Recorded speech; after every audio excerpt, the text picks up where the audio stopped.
Hello guys, welcome back to Chelly's World Vlog. Ado ngasi agi video sini myntra haul. Kuisu koi myntra haul to daba adong dati sale le bige na myntra haul lagi poti khat ka ho ne bu ko hong na ni ka ho ri zaina moi di offer price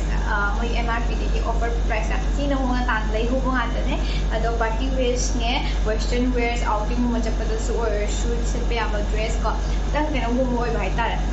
dress to tamaina to dress na ta ne bu ko tang fancy yang oi bayang girly chamba ko adu mo dress design atane da kana information am picture am ge huji myntra gi sale le bane huji myntra gi 90% off ne ba huji sale le se adu na minus sale le ngai manung sida offer to sulai ba adu ga ina mo kamaina offer hena off taraga pose kamain tan la ye habi se habi khona pona mo le matam da pisa khar halak ba or akoina lai ngai mathak to da offer lai raga lai bisne hena wa khals nu ngai adu ga satisfy zo oi zaidna ko adu na khona myntra da lai matam da yam nu ngai ba mana cashback khong jam harawe bai di lady kudingi khaga pisa khaga hanjara ko sam phaidana ko sida pisa khaga halak se kamai kai sirina raga halak ke habi se yam phaba apps ama hajam ge sigi cash karo sirina biraga noina purchase tori kudingi offer digi mathakta mana cashback oina laktu ne naina lady kudingi saving save money save to bu mane ko aduga sigi money save to basina mu khoina mu khoi gi account na mu deposit to zabe ya ba sigi ngai ba mana sigi cashback phangosa cash on delivery the share aduga online payment the to share ba si cashback phang ba se na myam keshu pakhapi ga no si gi cash karo gi founder se Mr. Ratan Tata ne hoji cash karo da amazing offers adu su Flipkart ki da ko I just Flipkart credit card da hoji offers yam chong le ri amazing offers adu yamna nungai ba mana si card si ne ba matam da 5% unlimited phang dui ne ba cashback se adu su from Flipkart /share myntra /share si gi card se apply to matam da free of course apply to bi yagani se apply to matam da 200 bonus ne nang na cash karo gi link de changa ga download to ta ga di nong na pisa phang dui ne bonus oina 200 ado product se mathang uchera ge ahamba gi product se sigi keno ne ko Tokyo ki brand ne yellow dress ne ko small ko di yeng mina se kamai to ge na de ne price ko sigi picture se ne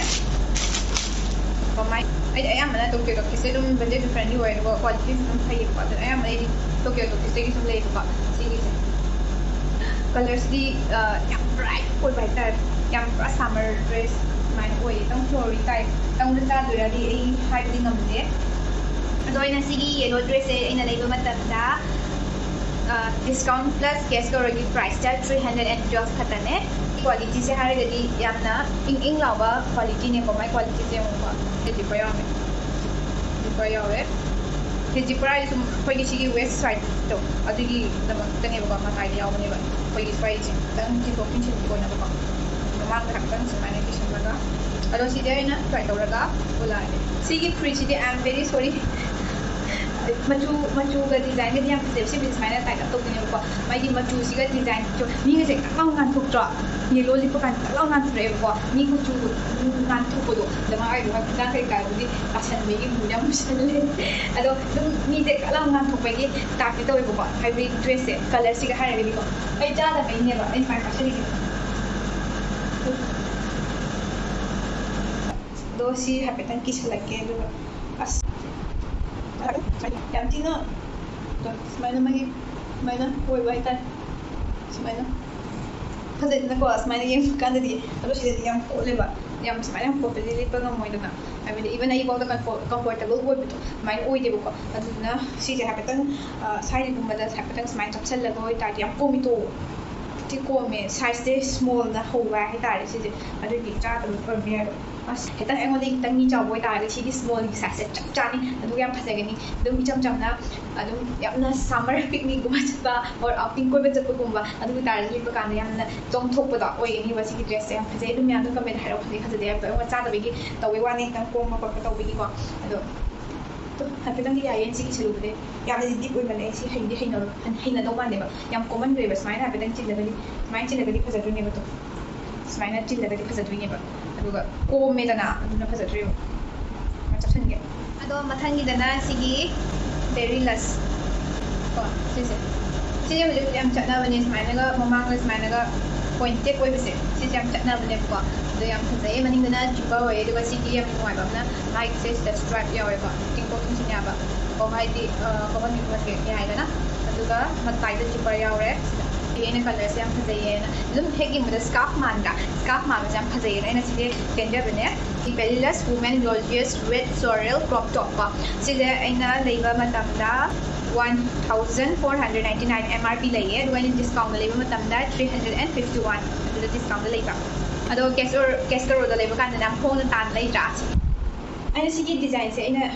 yamna litting ba puira bane ko amoda habe tangi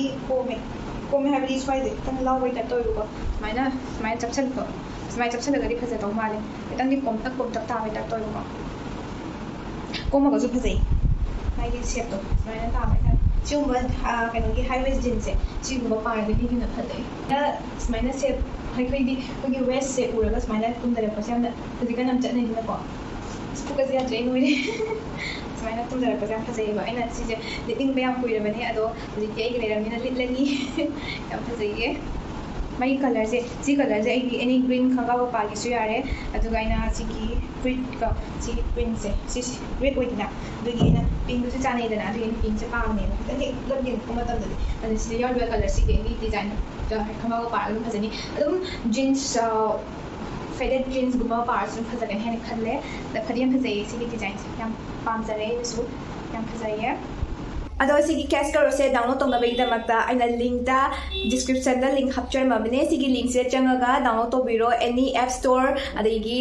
Play Store da changaga download to shani aduga sigi kosi na bio shi HALLI 25 sigi na biraga instantly 25 rupees bonus phangdoine si lor kana nang na account hack nangi account do hapchin no matamda noina nang normally nangi na pamjai ba website do du hack changma matamda 1500 hena brands sigi casker da listed toraga leramagani asigi se to matamda nang normally oina nang hangai shop to bodo maina dum normal da dum shop to ba yaga oina normal da shop to bodo adu nangi cart to nangi product to hapchalani nana coupon use to ge hashi are order se place to matamda my earnings da changbi nangi casker account do check to ro nangi award to nanga phangi ba award to adum nangi bank account da dum reflect to ramani aduga dugi pesa da lakto aga sinna ya sida uliba dressing se sida nanga lena pamba lai taragi di aina link to sida ina makha description da my product link do hapidana sigi product links da direct dum chango si changa kana nanga mana direct casker gi through dagi my myntra website to adal direct adum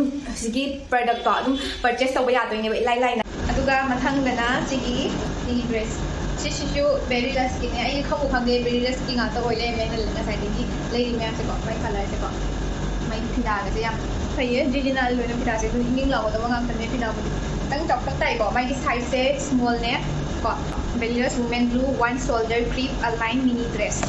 man nakana mak thap se mai na shoulder na ma yaw da bai tai smile mai shoulder na ma yaw da ai smile shoulder na ma yaw da jam ai hana mar jam kana phok khalai smile shoulder yaw da jam pa ma do adiga mai mama da smile na rip mane rip oi bhai tai mama ko my original price na 1699 aduga cash discount plus cash karo price na rupees 654 akong ika pwede sa late ang una kaya jawe smile habitang smile to smile chapcha lagari ka phajani smile to aba ko smile shi fitting to de yaro yam chomal leba to smile to phajani ba smile chapa kudang na deu phajani smile half shoulder smile oi bisa phajai na classy oi ko bra smile to oi maning do smile to ai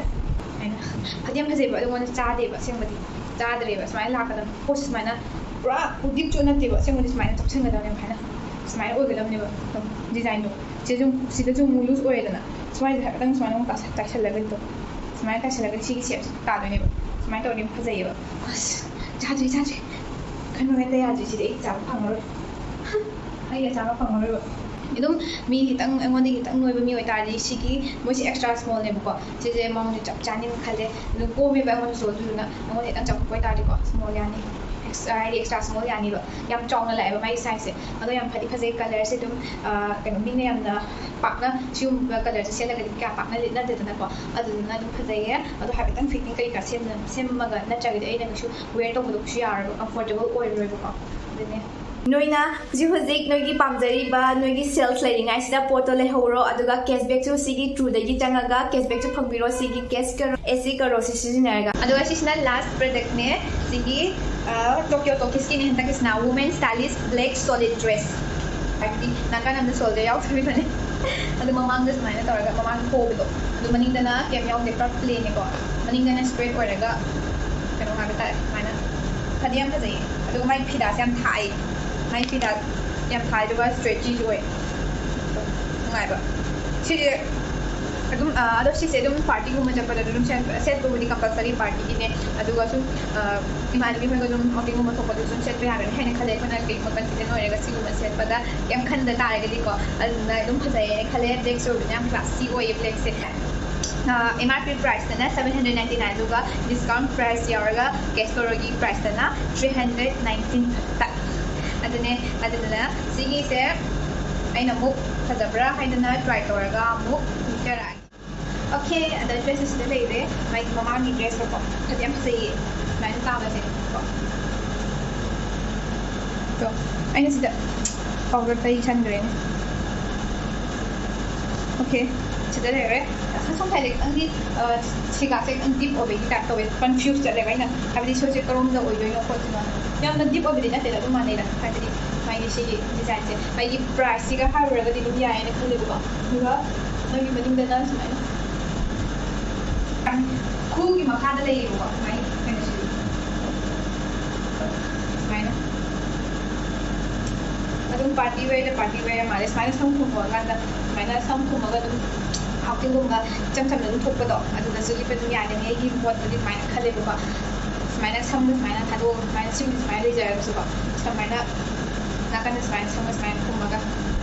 smile set pa ya ina khale adu me comment dum thairo si gi se phajai na tek phajai ha ai model ya phajai ge prat ki pon ka bana the base smile ka tane mo kai se ai ni shape to smile le bhai ta ma'am cash करो ना हजे free money से online shopping तो खुदिंग की ma'am the पीबीरी अदुना ma'am सिगी से काना बसे लौमिना मेदा मक्ता आइना लिंक दा डिस्क्रिप्शन दा हाक्चरम बदो अदु सिजना बियो फ्री मनी फंगा मेदा मक्ता अदुना ट्रगसु आईगी CHALLI 25 से सिजनरगा सिगी डिस्काउंट को सिजनरगा औरगसु नो सिगी कैश करो सिदगी फोटो लबिरगा डिस्काउंट फंगनी अदुगा कैश करो की कैशबैक सो फंगनी शॉपिंग तो खुदिंग की रिवॉर्ड से तुम फंगदुइनेबा यामना कौबिरोइदबा अमना सेल लेगेरा सेल लेरोइरा नोइनदी अदुम कैश करो सिजनरगदी कैशबैक तुम फंगदुइने अदुना तुम फ्री मनी से तुम लाक्तुइने नोइना शॉपिंग तो खुदिंग